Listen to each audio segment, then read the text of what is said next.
Ok, test zvuka. Dobar dan, dobri ljudi. Prvo javljanje u 2026 sa filozofskog terena. Sezona počinje. Nadam se da ste svi dobro, da ste zdravi, veseli, pa da malo poigramo košarku. Ajde da vidim zapravo koliko sam zakržljao. Prvo bacanje. Da vidimo hoće li ući. Neće. Da li je to sad neko predskazanje? Kako će biti ova godina? Obzirom na ovo. Nemam pojma. Vjerovati u to sve. A i sad što se tiče vjere. Malo da kažem možda. Danas je nedjelja, ja mislim, vjerojatno 3. maj. Čekaj, četvrtak su ovi palili vatre, one Valborg Fires, ovdje u Švedskoj. Petak je bio 1. maj neradno, subota je 2. Bio sam polandet na zemlji, na vikendici.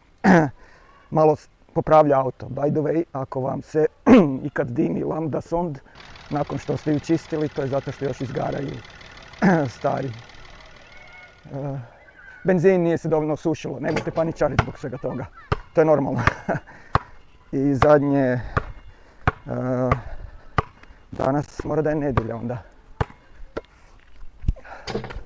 Trebao bih biti u crkvi možda, ali ovo je moja crkva.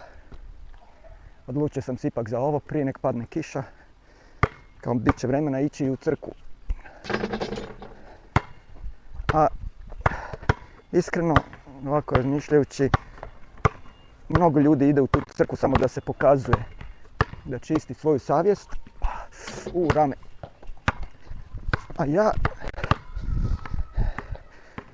uglavnom kad sam tamo meditiram. A meditiram i ovdje. Pa rekao vam je nekako iskreno bolja atmosfera.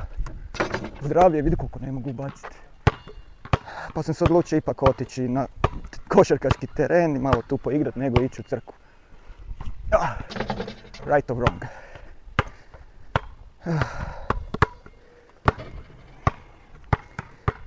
I sad tako, u tim mislima, u crkvi ili na terenu, ovo sam htio možda prokomentirati.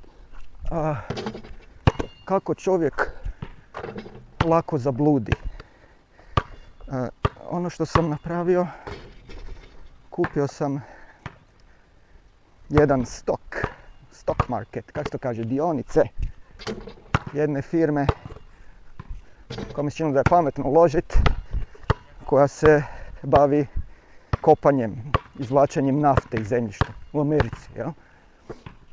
Čini mi se da je stok te firme bio undervalued, da oni mogu puno više i uložio sam prilično dosta.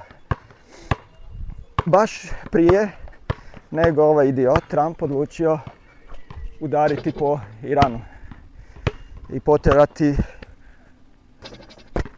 cijelu cijenu nafte gore i uništiti svu drugu trgovinu, kako se kaže, ekonomiju. I sad samo moj stok ide odlično. Imam preko 80% za sada. U 6 mjeseci od kad sam ga kupio tu negdje. Kupio sam ga krajem prošle godine. I onda se ulovim razmišljajući ovako, joj kako bi bilo dobro da rat još malo potraje. Pazi ovo, razmišljanje, bolesno, jel? Ono, samo mi je prošlo kroz glavu. Ono, kao joj vidi, nešto kao kad su ono sklopili neki mir, kao zatišje da ne pucaju. I onda mi je stok malo pao. I meni prođe kroz glavu, joj jevim ti, kao bilo bi dobro da zapravo ovaj idiot i dalje ne odustaje da napadaju i da ima razaranje, nek cijena nafte ide gore. I stvarno tako kasnije zapravo i bilo, ne? I onda si pomislim, evo te koliko je to bolesno, to razmišljanje. I onda shvatim da ja, ko sam relativno normalan, relativno moralan čovjek, mogu tako razmišljati, jel?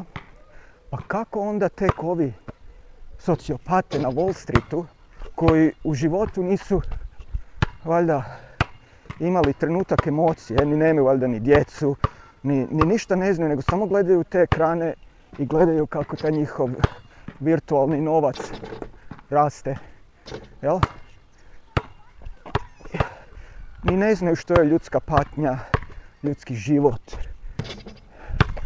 ljudska stradanja, nemaju nikakvu emociju prema tome, jel? Kako je njima lako onda zapravo tako razmišljati i sve to što rade, te sve zločine koje su njima nepojmljivo, oni zapravo ni ne shvaćaju kad kreiraju te ratove i ta stradanja po svijetu, da to utječe na ljude, da neko dijete negdje možda nema za jest, da je nesigurno, da je hladno, da je u strahu, da ne može u školu, ja? Zbog njih onaj strašan horor što su napravili, ono bombardiranje škole u Iranu, 163 djece pobijeno, samo tako. Učitelji. Niko da izrazi neko žaljenje, mediji isto ne spominju. I onda još kad se možda spomene, onda Trump kaže, ma nema, to su Iranci sami sebe. Jes, sa čim? Sa tomahawkima. Pa svi imaju tomahawk, niko nema tomahawk. Šta je vam? Mislim, tako bolesne laži, jel? I onda sebe uhvatim, to sam htio reći, kad sam sebe uhvatio kako pomislim, joj daj malo još rata samo za moj stok.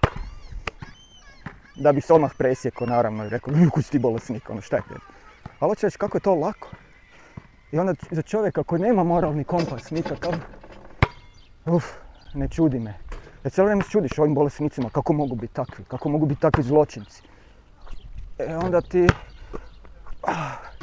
postane možda i jasno. Ok, užasan početak. Ne znam, gledate, NBA je sad ušao u završnu fazu, u playoffs. Denver Nuggets ispali. Jel? Njih gledam zbog ovog manijaka Jokića koji je najsmiješniji lik tamo u NBA-u. Mislim, nenormalno je dobar. I koliko onako sve on to polako sporo i ko da mu se ne da, a čuda radi. Triple double stalno. Ali su evo ispali. Zašto? Jer je on loše igrao. Ali nevjerojatan je. Ali zašto je dobar? Jer što misli. To je sve. On ni skače ni ništa ko svi oni atletičari tamo koji su ono fizički nenormalno spremni. Ali čovjek misli. I u neku ruku takav sam ja. Jer vidite koliko ne valjam u košarci, jel? Ne mogu ni pucat, tehnika pucanja grozna, ne mogu ni, to najviše zbog što mi je šaka mala, ne mogu loptu uopće držati propisno, moram s 2 ruke bacati, jel?